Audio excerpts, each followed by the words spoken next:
was there like a push because you have a North Star, your product is trying to sort of maybe look at certain like NPS or maybe experience metrics for your physicians. There was like a brouhaha around, hey, how can we leverage GenAI now to integrate within our use cases? Wherein although your goals were the same, but you were trying to figure now how do you plug AI in? Like, oh my God, this incredible technology is available. We have to like figure out how to use this for max benefit. But also we need to be really, really fast about it because, suddenly this world has opened up and anybody can go and harness this incredible power, and we need to be the ones to do it first, right? So there was, of course, that pressure to figure out fast tools that help, that also are like regulatorily very non-problematic. So yeah, reshuffling the roadmap, trying to make space for AI. And as you can imagine, right, there was a moment where a lot of like leadership and alignment was needed. Hi everyone, welcome to another episode of the Minimum Viable podcast brought to you by PM School. I'm Ankit, one of the co-founders of PM School, and I co-host this podcast along with my good friend and co-founder Nilanjana. Today on the episode, we have a very special guest. She is currently the Senior Director of Product Strategy at Innovacer. She is Nilanjana Bhattacharya. Before Innovacer, she was a management consultant at McKinsey. She's a graduate of the prestigious MIT Sloan School of Management. And like Nikunjan and myself, she's also a Bitsian. So welcome to the podcast, Nilanjana. Great to have you here. Thanks so much. Thanks so much for having me. Awesome. All right, the first one is very simple, just based on your background. Like I see that you have transitioned from being an engagement manager at McKinsey to leading AI products, right? And Ankit and I can sort of like vouch for this. We have seen a lot of consultants getting into product management, right? So if you can just talk to us about how does that shift happen? And like obviously from a transferable skill so perspective, what do you think you have taken from your consulting background that has helped you in your product management career? Yeah, no, absolutely. And I have this exact same conversation with so many of my, ex-colleagues and my friends who are still in consulting. And maybe I could just spend a little bit of time just talking about like why you see this even happening, right? Because I've gone through it. Some of my friends and colleagues are kind of in the middle of that process or they've already done that. So I think just going back, right? If you think about, what are the jobs that you typically get out of MBA, right? Consulting, banking, product management for the last 10 years or so, right? And, several other kind of strategic management roles. I have to believe that there is some kind of transferability of skills between these jobs because they're like kind of that common set that you get out of doing an MBA, right? And so there's got to be like an overlap of skills. There's got to be an overlap of, general sort of business orientation, right? So in general, I feel like switching from one to the other is more feasible than, let's say, kind of switching from being a consultant to an engineer. By the way, that's also happened. I actually know someone who did that, and my mind was blown. But that also happens, right? But so I guess like just the fundamental belief that I've always had is that there's got to be something transferable because me and my friend, we both did the MBA together. We both were exploring like both product management and management consulting. I went into management consulting, she went into product management. There wasn't that much of a difference in our skill set, right, when we made this choice. And of course, over time, we've learned different skills, but there has to be some common elements. So just kind of starting from there, right? Because sometimes people are just so intimidated at switching careers, going like, oh, I've done this one thing, how can I ever do this other thing? So I always kind of remind them, like, go back to the basics, right? If you were to go back to your MBA, you could potentially do this. Now, I think the reason for the switch, right? I don't know. I think different people have different reasons. I can tell you mine. I definitely loved management consulting. I, was really enjoying my career. But like the truth is that consulting as a job function is highly dependent on external stakeholders. And when you are in a services oriented role, you really don't have as much control on your time. It's just not possible. I don't think it's possible. And there are strategies to kind of reduce that. There are strategies to control it. But, you always feel like you're kind of battling against the tide, right? And as happened with me, and I think similar stories I've seen happen with others, after several years when people have a much more kind of like a family situation, when they have other things going on in life that also needs their time and attention, I think managing this constant external pull becomes really hard. And that's when you start to think like, okay, well, I don't know that I can travel every week for 4 days anymore. I have a baby. Or you don't have to have a baby. Maybe you're married and you want to spend time with your spouse. Maybe you have a hobby, like it's fine. But after 3 or 4 years, I think for many people it starts to like, they start to think about, how can I regain some control of my time? How can I be in a career where I get to do a lot of the things that I enjoy in consulting, but also have some control over time? And I think product management fits that really well, right? Because the thing is, this is also, I think of it as almost like consulting, but your client is both your kind of users as well as your internal leadership as well as your developers. So your set of clients is a little bit different, and you're solving one problem and on a large scale for a longer period of time. But at the end of the day, you are trying to kind of get this initiative off the ground. And so I think there's a lot of transferable skills. Yeah, so I've seen a lot of people gravitate towards that.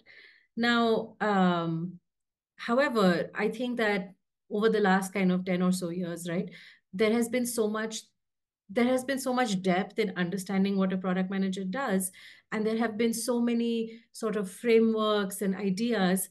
And I think all of those things maybe make people think that, wow, I really need to do this for 7 years before I can actually be a product manager.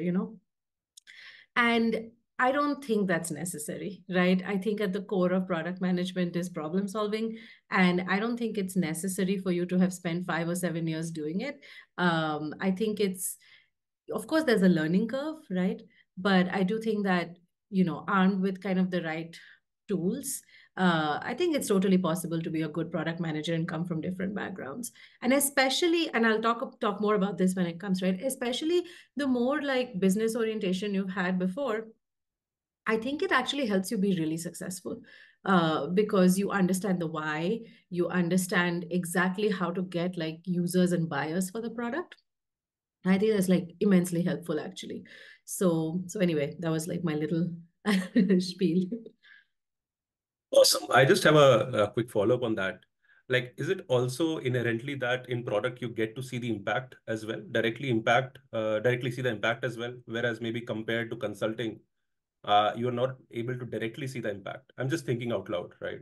So is that also a factor that, maybe, we are in our 30s and, we want to see, we want to drive a whole, charter and see the impact. Is it also a factor that drives people from management consulting to product? Yeah, no, I think you absolutely have something there, right? Of course, it depends on the kind of consulting that you do. But typically if you're doing a lot of strategy consulting, that is something I've heard also from a lot of people. It's like I'm advising companies all the time. I'm telling them, what they should be doing, but I'm never really, I don't stick around to see the how of it, right? And so that's also a really important thing in that, how do I take something to kind of execution, right? And all the challenges and hurdles that I'm going to face when I'm trying to translate this strategy into something that is, out in the market. Yeah, I think that is absolutely a driving factor for some people. Now, I also want to say that the nature of management consulting has been changing, right? Like, 20 years ago, maybe you did mostly strategy. Now, well, at least when I left, which was just 3 years ago, we were doing so much more of like operations work. We were doing so much more of, kind of the type of projects where you take on like an EBITDA goal or a revenue goal, and you just have a team kind of work towards that for 2 years or so, right? Transformations.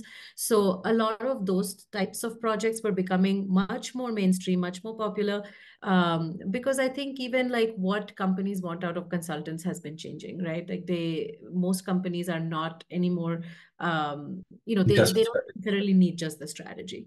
So that's been changing. But yeah, there is something to this as well, right? You want to kind of stick with one thing. You want to see like how to get that real world impact. And that's not always something you have from consulting, for sure. Got it. Got it. So, Nilanjana, you currently lead the AI productivity suite at Innovacer. So, it would be great if you could talk to us about what you currently do, what's your North Star metric, and how you align the team towards the goal. Yeah, absolutely. So what I do right now, leading the AI productivity, my God, I wish I could tell you what that means. There's just been so much. The world has just like exploded, right, with AI, and I think every company is trying to make sure that we are leaders of the wave and not followers, right? And so I think AI strategy has definitely become a very crucial element of like most companies' overall strategy, right? So what I do as sort of steward of that role, right? My job is to first of all understand that what does AI mean for us, right? And when I say what does AI mean for us, what does AI mean in healthcare, first of all? And that's like already a topic that is, there are so many questions around it. There is so many regulatory concerns. There are so many, like, if you think about your regular AI and its sort of reservations towards that, like amp it up by 100x, and that's healthcare, right? Because you're making like some of the most important decisions about people. So what is like responsible, trustworthy AI in the context of healthcare? And that itself is a topic which, I mean, I will not, have the audacity to say that I know something about it, but I am definitely like really clued into it, right? This is very important for me to understand. So understanding those things and like working with SMEs and experts with both externally and internally, we do have a lot of experts on this internally as well. So working with all of them to formulate that positioning, right? Like this is what AI means in healthcare. This is how to make it responsible, trustworthy. This is how we are going to harness it for good. So having that sort of overall lens and also keeping track of like all the regulatory changes, because this is coming every month, right? What AI can and cannot do in healthcare. So there is that whole aspect of, what is our strategy? And then the second very important thing that I do is also then translating that into products, right? And not just new products, but also enhancements of existing products, but really asking the question that now, now that we know what AI means in healthcare, what we can and cannot do with, how then do we use it in our tools to bring the most value to our users and to our customers, right? And how will we then take that value that we generate for our users and customers and translate it into value for us as well? So this whole thing, right? And as part of this, I also lead a product team, by the way. And I also lead a product team which does the main product we build is a tool for physicians, basically during a visit, right? So part of translating the AI strategy is also to build AI tools for physicians. That this is something that my team does as well. And we've just launched a consumer version of an AI kind of ambient scribing tool. And we're making a lot of kind of updates to that, trying to help physicians kind of gain back some of the time that they spend typing and creating notes, right? The more and more we can automate that. I mean, we have AI painting pictures and writing poetry. I'm sure it can write notes, So so that's what we do. So that's in a nutshell my role, right? To understand the implications of AI in healthcare, to understand what technologies we can leverage, how can we bring the most value to our users, to ourselves, and then translating that into a product roadmap. Slightly a trickier question, like when the Yeah. Gen AI updates happened last year, Jan, right? Yeah. Was there like a push because you have a North Star, your product is trying to sort of maybe look at certain like NPS or maybe experience metrics for your physicians, but Yeah. and it is just like a leverage. Do you think that internally there was like a brouhaha around, hey, how can we leverage Gen AI now to integrate within our use cases while you are trying to have that balance in your roadmap because you already have committed to certain goals? So, did your roadmap kind of change in the first quarter of like Jan, Feb, March last year to like the next quarter, wherein although your goals were the same, but you were trying to figure now how do you plug AI in for the same Oh set of my goals? God. You really sound like you've lived through the same experience. I think it's a universal experience, right? When all of this exploded, I think, all tech companies really, it was this moment where you were like, oh my God, this incredible technology is available. We have to like figure out how to use this for max benefit. But also we need to be really, really fast about it because, suddenly this world has opened up and anybody can, go and harness this incredible power. And we need to be the ones to do it first, right? So there was, of course, that pressure. And then, like I said, the environment we work in is also complex. It's a healthcare, very highly regulated space. So with this excitement that we have from our more kind of tech forward or tech oriented colleagues, our more medically oriented colleagues were, a little bit more concerned, and they wanted us to like really stop and think, like, what are we going to do? Because they, on the other hand, can bring that lens of where should you put the brakes. So with all of this going on, of course there was like tremendous pressure to figure out fast tools that help, that also are like regulatorily very non-problematic, right? So not only did I have to spend a lot of time thinking through like what that can mean, but also reshuffling the roadmap, trying to make space for AI. And as you can imagine, right, there was a moment where a lot of like leadership and alignment was needed, because if you were a developer like working on your roadmap, right, be like, guys, what are you doing? Like, I already have my quarter packed. Now, how am I supposed to just like get resources and deliver this new thing? This new thing that, by the way, all of us are figuring out right now. It's not a known technology, right? And this new thing where there's so many like regulatory things that we have to constantly keep in the loop about. So it was almost like a SWAT team of engineers, product managers, designers, legal. Every other conversation was very, very hard, for sure, to carve out this space to align everyone into the why. And I think that's where the product manager's role or the product leader's role becomes so important, because you have all these your stakeholders, everyone is obviously busy and everyone's already aligned to like what they were doing. Now to convince them like, hey, we're going to do this new thing, this is why it's important.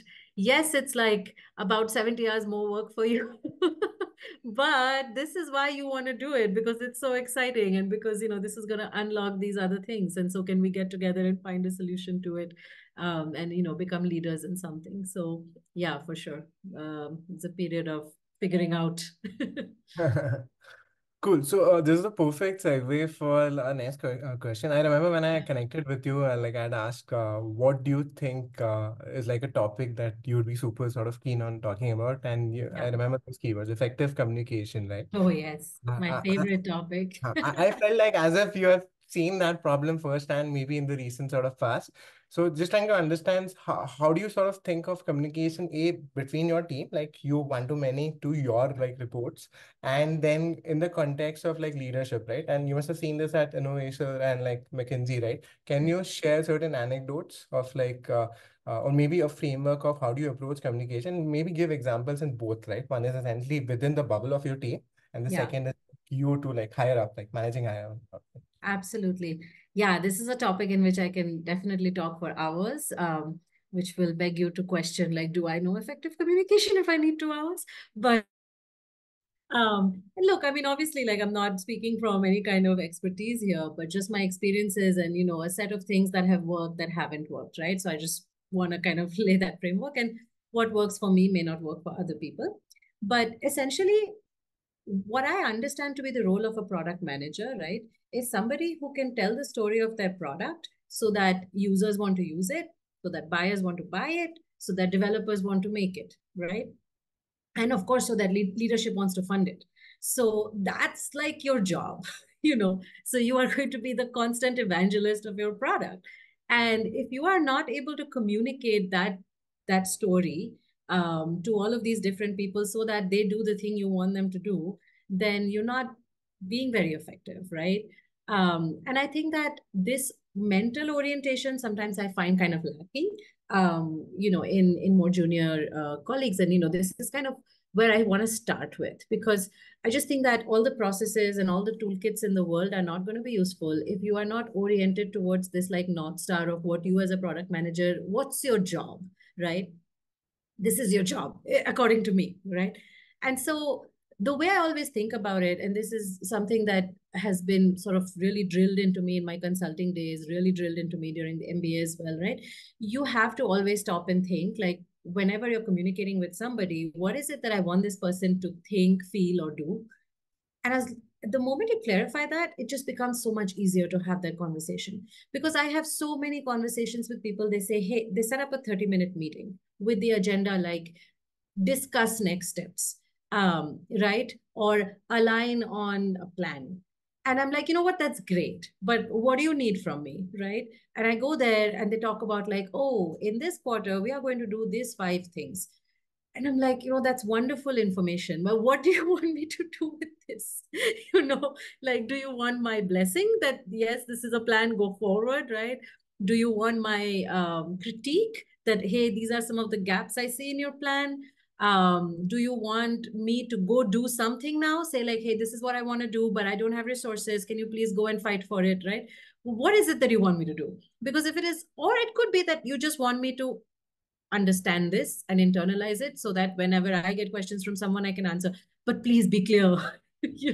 So so I think, like, yeah, kind of going back to this effective communication thing, right? I think starting from that orientation of like, my job is to make sure that all my stakeholders do the things I want them to do, and I am the biggest marketer for my product. Starting from that, I think it's so important to always think about, like, every interaction that I had should further the goals of my product, right? If I'm interacting with a user, what am I trying to do? I'm trying to make them like my product. If I'm interacting with a customer, which by the way, I think more product managers should do, I'm trying to get them to buy it. And what do they need to be able to buy it? If I'm talking to leadership, I need to get them excited, because like, why are they funding this thing? My developers need to understand why, and why is this exciting, and so that they want to build it, right? So that's sort of the mental process, right? Now, coming to like how to translate that into written and verbal, right? On written communication, I think there is so much literature on how to write communication oriented towards the developers, so like user stories and so on. And I won't really dwell on that, mostly because that's also not something I do much anymore, right? And then there is a whole set of communication that you have for external teams, right? So if you're a B2B company like we are, it's so critical for you to be able to communicate to sales and customer success, like, this is what I want. This is the value proposition. This is the differentiator, right? And to that end, I mean, crafting those marketing messages is essentially where I think you should start from, right? And there are so many great examples, right, on just like products that we use, for example. You can just go to their websites and see like, how are they talking about it, or your competitors. I think those are really the best places to kind of learn how to communicate that message. And then in general, I think a lot more focus on just the art of writing, and on the art of writing concisely. So that's the other thing too, right? Like, this, and then this idea of like being concise and communicating in the least number of seconds what you want. This is very close to my heart, because as I told you, my calendar is filled with 30-minute meetings to discuss, align, chat about things. So just the art of kind of clear communication, like, this is what I want. And one strategy that I use that I think might be helpful for people, right? I literally write down the questions. It's like, what is it I'm trying to do? Why should you care about it? What do I want you to do with it? And it's like simplistic and childish, but it really helps. And then I go to the meeting, or I send that document across saying like, oh, these are the questions that I'm answering. Like, does this work for you? And I would say 9 out of 10 times that's always helpful, because yeah, people have those questions in their head. If I'm sending a document to like my sales team, what do they want to know? They want to know like, what is the differentiator? What's the price point? Who are the competitors? How can I craft a message for my customers, right? So just writing out those questions really helps. And just the practice of like writing more and more and more, right? Another thing that we recently started doing at Innovation that I'm a big fan of is like these long form documents, where you just like first just like dump your brain, what am I doing? And then just refine it a few times, right? And it just tells a really good story of the strategy. So I think that's another kind of practical way to just understand the why of what you're doing and start to answer these questions. And just get more reps writing, right? I am not a fan of using AI for writing. I don't know. I mean, I'm sure it works for a lot of people, but for me, I just feel like, gosh, communication is so core to like our experience as a human, and like we need to get better at it, not like outsource it. But that's just my unpopular opinion. Then coming to verbal, right? The same thing. I mean, just really focusing on what am I trying to say? Why should somebody spend 30 minutes or 60 minutes listening to me, right? what is in it for them? This question, I don't know why I don't see more people answering that. A long time ago, I was told something that I really hold dear. It's like no one owes you their attention.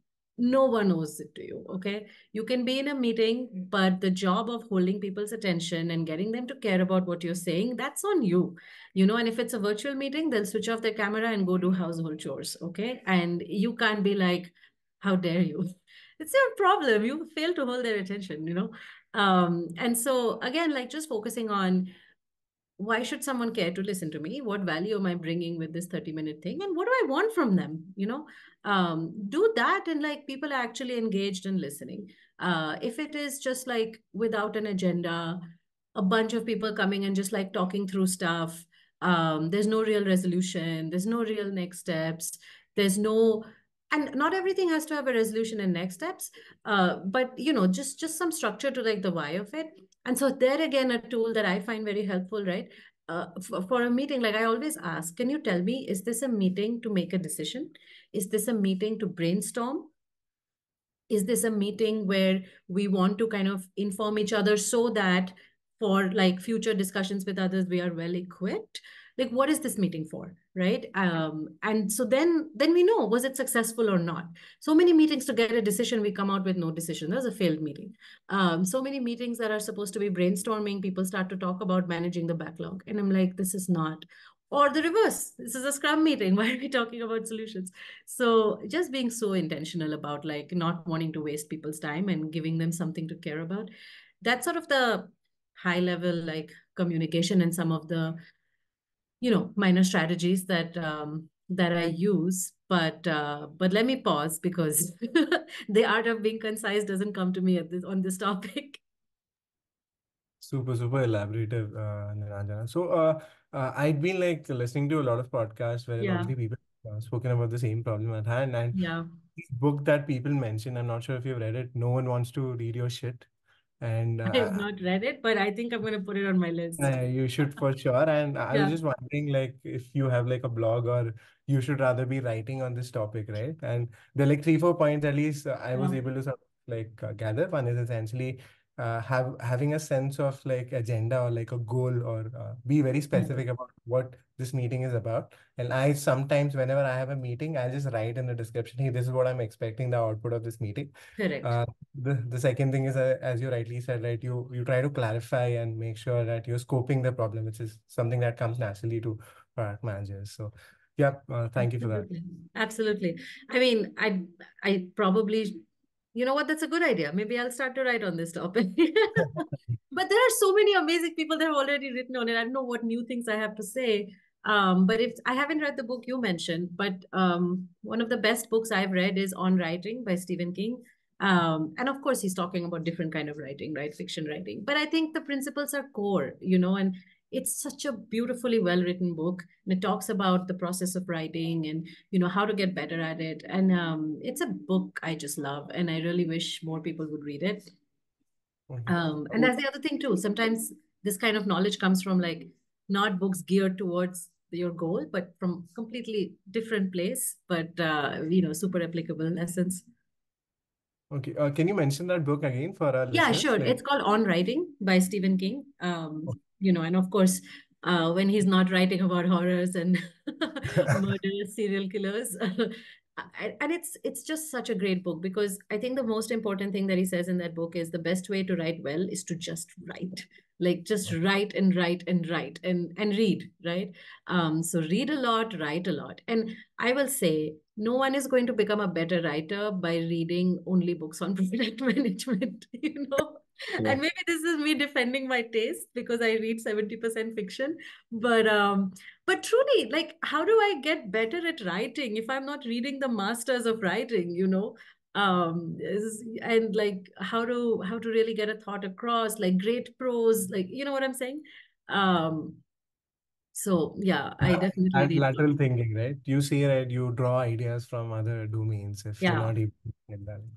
Yeah, exactly. And then you know what good looks like, right? If you're reading all these books and you know like what is a good book that held your attention, the story was done well, the prose was good. And then you read a PRD that you're just like, oh gosh, I'm not feeling it. So, then you kind of start to make it more engaging, and at least you know what good looks like. And that knowing what good looks like is not, it's a balance, right? Reading a lot of the samples of the golden set, and then also reading books on the how. So it's like both.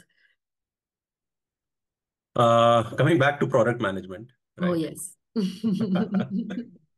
You pointed out a frustration with PMs Yeah. listing features without connecting them to user problems, right? Yeah. This happens quite a lot, and this ends up building a typical feature factory without solving actual user problems, right? So how should PMs approach this differently to ensure they're always focusing on user-centric solutions? Yeah. And I think, again, right, the first thing to do is to change the mental orientation.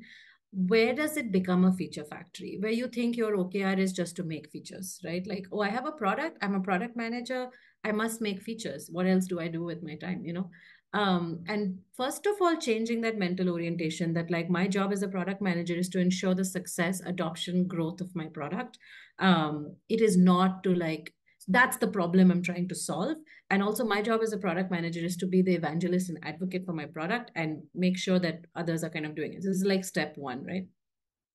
And then kind of going from that step one, if the problem I'm trying to solve is like user adoption, let me go have a conversation with our users. By the way, this is something obviously everyone talks about, so I'm not saying anything new here, but absolutely, like, being close in touch with your users and customers is so key, because they are going to tell you what their frustrations are. They're going to tell you like what they like, and you have to listen to them, right? Because they are the ones who are going to use it, right? So anyway, so having kind of a pulse on the users and building a relationship and empathy with them, I think that will immediately start to change the mindset of I need to build more features to, okay, this existing feature doesn't work very well. This is not really solving their needs. Let me rework this. Or actually they see too many features and I need to reduce that, right? So just changing kind of the way you think about what's your role will go a long way, right? And then this whole feature factory to kind of user-centric business, as I said, of course, you must develop a relationship with the users. But sometimes you have that, but where does the feature factory come in? It comes in when you're like presenting a roadmap, or you're presenting, to someone and say, these are the 5 things we are going to build. And I always recommend taking a step back and say, this is the goal of our product. I have to grow my user base from, I don't know, 3,000 to 6,000. Okay. Now, and I have to do retention of like whatever, 80%, 90%. I'm just throwing out a number. Based on these goals, these are the things, these are the broad areas we need to address. So to be able to grow our product, we need to be able to, like, maybe bring it on more devices, right? Maybe we need like mobile apps. These are all the things that we need to do to grow that channel. And therefore, these are the things that we are doing. And the ultimate end of that process could still be a list of features. I mean, that's fine, right? But how you present like the why of these features is super important, right? And I'll tell you like some of the recent changes that even I made in my team, right? We used to have this bucket of every roadmap planning, right? There's a bucket called customer commitments. And I'm like, customer commitments is not a theme. Okay, this is not helping me at all. Like, I get that you've committed certain things to certain like major customers, but let's like tag them back to the why, right? And if they're absolutely not making sense for our product goals, then there's still time to push back. So that's one. And then the second area where I try to push my PMs, right, is especially when you're presenting to, let's say, the wider company. So we have this, quarterly meeting where we present our roadmap and our strategy to the entire company, right? So that everybody knows what we're doing. And we have, of course, a lot of sessions with our customers to also like let them know the new things that are coming. We have quarterly business reviews and everything. So for what I tell my PMs for both of these, right? Again, think about your audience and what they care about, right? In that big meeting, you have people from sales, you have people from customer success, you have people from engineering, you have people from everywhere. When you have such a big group, like not everyone's going to care about how you moved a button from left side to right side, like literally 90% of this audience does not care. So you just need to tell them like, listen, I'm doing these things to like increase my user base. These are the problems we've heard. These are the solutions. And then here are some feature level things. We can get into that. It's in the appendix. Go look at it. But like, this is the problem we're trying to solve. And this is how we have a plan to solve it, right? Similarly for users, I mean, just recently, so we made a very major upgrade to our product. And so we are having to do sort of one-on-one customer demos because it's truly a very big, like it's a platform level change. And so, and the deck that I first saw just talks about like, this is why we're doing the platform change. These are the things that will happen as a result of it, right? And I was like, if I'm a user, I don't know why I'm giving you 30 minutes of my time to understand your product vision for your like personal stuff and how it's going to help you unlock these things for your company. I don't care. I'm really busy. Like, what do you want me to do with this information, right? I mean, our customers are healthcare professionals, they're out there saving lives. And so if they're giving you 30 minutes of time, please make it worth their while. So, so we just kind of reoriented that and said, look, I mean, what do they care about? Our customers don't particularly care about new features, or, well, they do. But in this instance, first thing they'll be like, oh my God, are you going to change my UI completely? Do I have to retrain everybody now? Is this what this means? So let's like address that fear straight up and say like, listen, the UI changes are minimal. You don't have to reinstall something. This is coming as like so just reassure of all the fears they might have. And then just show them like, look, this is why it's good for you. Because remember all those 5 things you asked for before and we took a long time to deliver. We can do that much quicker now. So this is why this is good for you. This is what you need to know about like how to navigate this change. And for the rest of it, we won't bother you, right? Like we'll just do it silently. And we're just letting you know. So I think just doing that process like really helped our PMs also to see like, why should our users care about it? So I think, just every meeting, every interaction is an opportunity to just reframe that about the why of the problem you're trying to solve. And let's not talk about the features because only you care about your features. No one else does. All right. So obviously I understand the like aim behind it, and just one last question, not taking a lot Of of time. course. But if I'm a PM and I'm a junior PM, just got into a role, right? And Yeah. I have to take away like what are my immediate next 3 steps for me to get better at effective communication and stakeholder management. Although we did cover like all of it, like in Yeah. bits and if you had to just summarize, hey, step Yeah. 2, like step 3, and you just try to Yeah. sort of do this for the next 3 months and you'll get better at it. Correct. Yeah, no, absolutely. For written, I would say like the first thing to do is take all your documents that you write and just do a little paragraph on top saying, what is the purpose of this document? And just that. It could be 2 lines, okay? But it super clarifies like what is the purpose, who is the audience, right? So this is a product requirements document for consumption of our engineering teams to understand blah, blah, blah. This is a small little paragraph that already will help you, right? Or this is a sales deck meant for our sales teams to present to our customers and how to sort of differentiate our product suite from our competitors. So just like clarifying the purpose. It's 3 lines, but just please do it because it's so important. And then I would say the other next step is this is going to sound stupid, but I've heard somebody much smarter than me say it, so I think it's a smart statement. What is it that you want to say? Just say it. Don't do like a build up. Just say it, and say it in the most as if you are the only one reading your document. Okay, just like put it out there, and you know what? That's probably all that you need, and you don't need the big backdrop, right? So that I would say is kind of step 2. Step 3, like I said, one thing I find very useful is just like once I've clarified the purpose of the document, I just list questions. Like, what questions does this audience have? And then I just start answering them in a Q&A format. And then I can rework it into a nice document. But this Q&A format helps me a lot. And I think this is pretty practical. And then I would say the final thing that I do is, of course, like just go over it and try to cut words by 50%. So it's always a great exercise. Put it in GPT, I guess, if that's what floats your boat. So that's all for the written part. And then for the verbal one, very similar things. Like if you have a meeting, why do you have the meeting? Synthesize like what you want to get out of it. And, just like what is it that you want people to say, do, say it. Like, hey, I know I have 5 minutes. And this is something I do with my team all the time, right? Like there'll be like a 15-minute meeting. I'm like, listen, I only have 15 minutes. So like, what is it that you want me to do? Just tell me at the start. And if I need details, I will ask you, right? So just like what we used to call top-down communication, saving time, right? Sometimes I don't need to know the details. I trust you. Like, if you're telling me that you need me to go fight for this one thing, and you have a lot of backing, that's okay. I got it. Like I will go, I'll ask you what I need. Don't start with that evidence. So yeah, those are, I think, some of the tips that help. I would say one final thing, to get better at writing, read a lot. To get better at speaking, like listen and watch, content from good speakers a lot, right? See what they do, what resonates with you. Right. No, sorry, I already said last question, but like one last. So we Yeah, we sure. did cover, like, communication from the perspective of a PM, and essentially how do they disseminate the information with respect to their product strategy and the product that they are trying to build. Yeah. But from a PM trying to convince other stakeholders who Yeah. sometimes could be difficult, and think of like you're essentially pitching to the co-founder or maybe your head of product. How do you sort of manage stakeholders? Obviously, communication is one part, but Yeah. looking at stakeholder management beyond communication, if you can sort of share your insights. Yeah.